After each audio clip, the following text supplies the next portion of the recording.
Et salut, bonsoir, bonjour. Bienvenue à bord de la Honda Goldwing 1800 cm3 2018.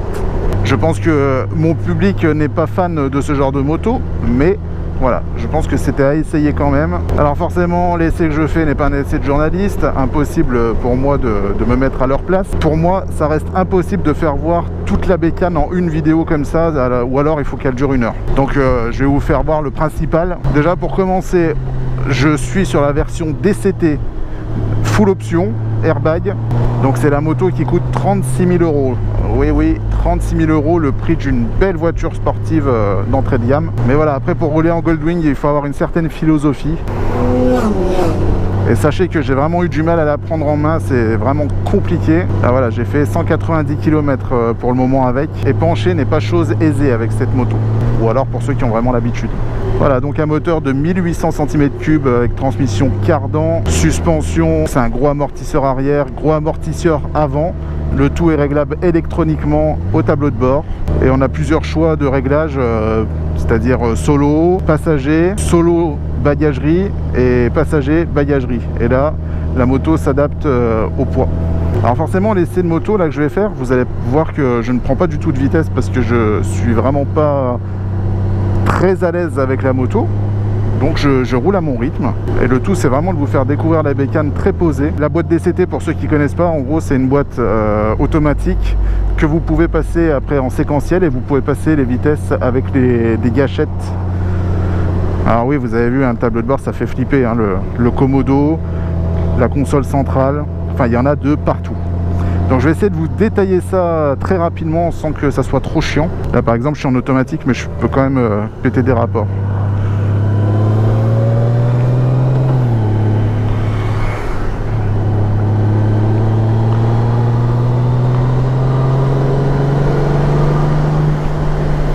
Donc en gros gros là vous avez des indicateurs de kilométrage, jauge d'essence, vous avez le régulateur que vous pouvez enclencher à partir des boutons ici.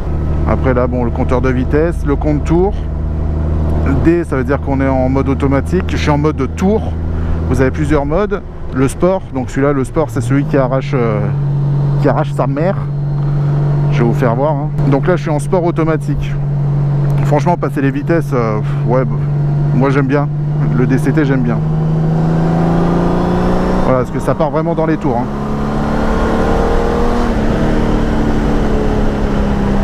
On a un mode sport, un mode éco, un mode pluie, un mode touring. Voilà, donc là moi j'ai fait le principal en tour. Vous avez un start and stop sur la moto, c'est-à-dire quand vous arrêtez, la moto va s'arrêter et dès que vous redonnez juste un petit coup d'accélération, ça repart. Tout à droite, ici vous avez la température. Vous avez aussi des capteurs sur les sacoches latérales, le top case pour savoir si c'est bien fermé. Et là on voit que je suis en mode suspension, pilote, passager, bailliage. Voilà, je vous explique vraiment en gros, parce que c'est très compliqué de tout dire, hein. À partir d'ici, vous avez une console où vous pouvez aller chercher le GPS. Donc le faire en roulant, c'est moyen. Vous pouvez le faire à partir du doigt. Donc là, source audio, navigation, téléphone, réglage véhicule, réglage audio. Voilà, je ne vais pas me balader dans les menus. Je vais vous expliquer vite fait moi ce que j'ai vu. En gros, j'ai raccordé mon téléphone en Bluetooth sur la moto. De là, je peux écouter mes playlists Spotify. Et pour ceux qui ont de l'Apple comme moi, vous avez le système de navigation CarPlay. Donc là, je ne l'ai pas mis, j'ai pas trouvé comment on le met, mais c'est possible. Vous avez un TomTom intégré. Donc voilà, je vais mettre la navigation. Donc là, pareil, hein, vous pouvez rentrer vos destinations, vous pouvez faire vraiment un tas de choses. C'est vraiment très complet. Vous avez dessus un klaxon de bagnole, mais un truc de fou. Alors je vais klaxonner à un moment où je peux le faire sans...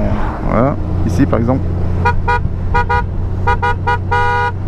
Pour moi le truc qui me plaît vraiment le plus c'est la radio, quoi. La radio c'est juste énorme.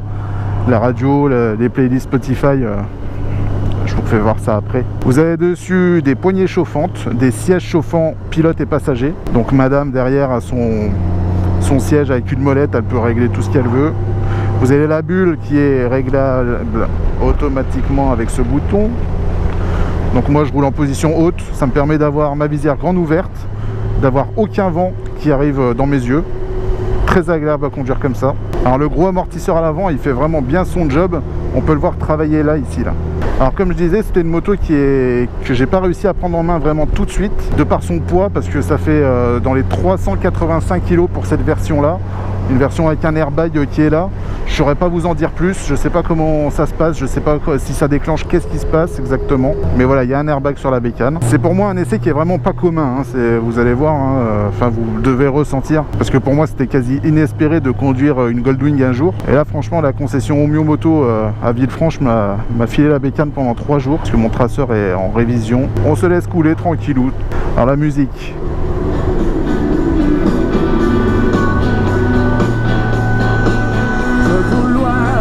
Johnny, eh ouais.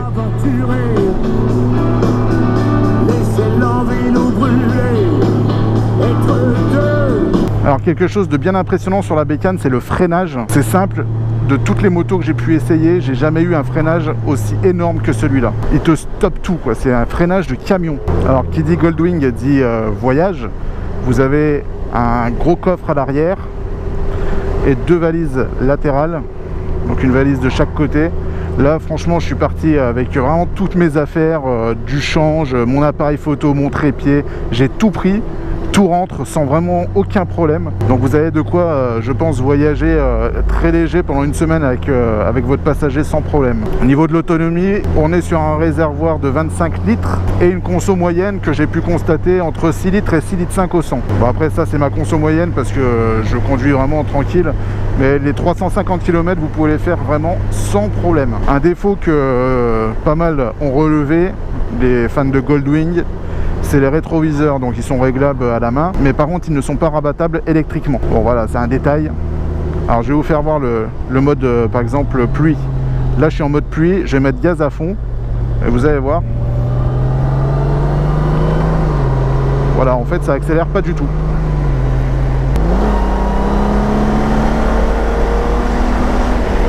Voilà, là ça watt. Niveau du confort sur la bécane, franchement hier j'ai enchaîné 1h30 de bécane sans avoir le moindre mal nulle part, mais vraiment nulle part. C'est une moto vraiment qui est faite pour voyager, c'est une moto qui est pas fatigante, qui demande quand même beaucoup d'attention. Par contre, chose étonnante, Florian n'a pas du tout aimé être en mode passagère derrière, malgré qu'elle soit bien installée. Mais voilà, c'est pas son, en fait c'est pas son truc, donc elle peut pas pencher avec moi, elle est assise dans un fauteuil et voilà. Donc ça ne pourra pas plaire à tout le monde. Alors oui, forcément ça va pas intéresser les jeunes de 24 ans d'avoir ce genre de bécane, ou alors très peu. Moi par exemple, je serais pas client pour ce genre de bécane, et surtout pour le prix. Il faut vraiment avoir les moyens d'y mettre 36 000 euros. Après vous avez des versions où vous avez forcément une boîte manuelle qui sera moins chère, je crois c'est dans les 27 000 ou 26 000. Donc là vous avez une moto toute simple, ça peut être mieux pour certaines personnes. Mais bon là, hein, regardez, là, en appuyant là, je l'ai mise en manuel. Donc là, voilà, c'est moi qui gère vraiment les rapports. Mais bon, on n'a pas le charme de prendre l'embrayage, de lever le pied pour passer la vitesse. Voilà, c'est pas pareil, c'est une autre manière. On va tester le freinage, regardez. Bon là j'ai vraiment freiné tout doucement, hein. Mais vraiment à grosse allure, ça freine de fou. Là je passe la vitesse, là aussi. Là je rétrograde, je rétrograde. Voilà, on a le frein moteur qui est assez doux. Il est là, mais voilà, ça freine et c'est pas brutal. Voilà, je la remets en auto. Donc la moto, elle fait dans les 125 chevaux. J'arrondis, hein, vraiment, j'ai pas les valeurs en tête. C'est 125 ou 127 chevaux pour 385 kg. Hein, comme je vous l'ai dit, moi je suis pas là pour vous vendre la bécane. Je suis là vraiment pour vous donner mon ressenti. Je monte sur cette moto avec mon avis très neutre. On va se remettre en mode sport. Donc, voilà, on arrive face à une ligne droite qui monte. Et là je vais gazer à fond, la moto va rétrograder toute seule elle sait que je veux des watts. Donc là je mets la poignée dans l'angle. Voilà, elle a rétrogradé. Là je passe une vitesse pour plus de confort. Voilà. On va pas trop vite non plus. Allez, je vais m'arrêter juste pour vous faire voir 2-3 trucs vite fait.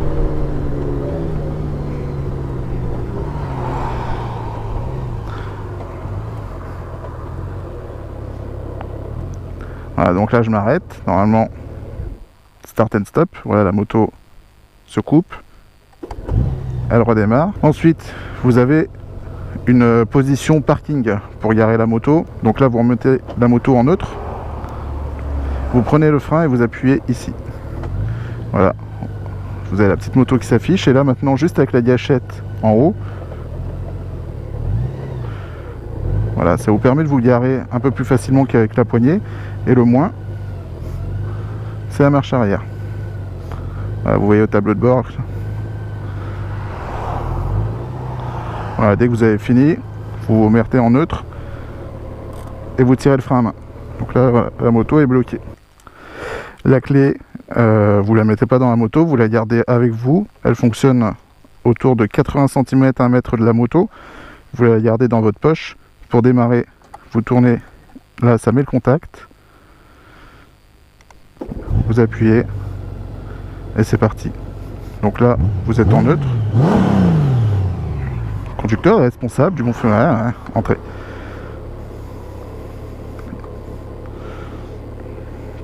Voilà, et quand on veut repartir, on enclenche la vitesse et on part.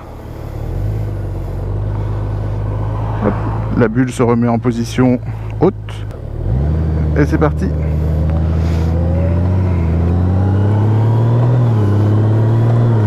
Alors je vais essayer de vous caler le régulateur là. Voilà, c'est marqué 62 et maintenant je touche plus à la poignée et on roule tranquille. Voilà, et le régulateur, comme sur une voiture, la moindre action sur un frein, ça l'enlève. C'est un gadget et il est là, autant s'en servir. Bon, forcément pour 36 000 euros, l'éclairage est full LED. Là encore, je ne l'ai pas essayé en pleine nuit, mais je sais que ça dépote un max. Un petit gadget, là, vous appuyez là, et là vous avez de l'air chaud qui arrive directement dans votre casque. Voilà. faut le savoir, c'est encore un petit gadget. Et puis voilà, hein, je pense avoir fait le tour grosso modo de la moto, sans pour autant rentrer vraiment dans le détail du tableau de bord. Maintenant, ce que j'aimerais essayer, c'est une grosse Harley pour voir un peu ce que ça donne. Ça serait mon petit délire. Viendra, je pense, une vidéo où je fais un espèce de best-of avec le Goldwing. Je pense que je vous proposerai ça. Et puis voilà, j'espère que vous ne tenez pas rigueur du fait que je ne conduise pas comme un vrai pilote. Quand on n'a pas la moto vraiment en main, ça sert à rien d'aller faire le déglingos, tout ça pour faire une vidéo YouTube. En tout cas, moi j'ai pris un vrai plaisir à conduire la moto. J'ai pris un plaisir également à vous tourner la vidéo. Et pour moi, c'est ça le but. Le but n'est pas de vouloir fanfaronner sur YouTube ou quoi que ce soit. Le but est vraiment de vous partager des choses. Et des choses que je peux faire sans me mettre en danger et sans influencer les gens à faire n'importe quoi. Donc encore merci à Omio pour le prêt de la bécane, c'était vraiment cool. Et moi je vous dis à très bientôt pour une prochaine vidéo. Au revoir.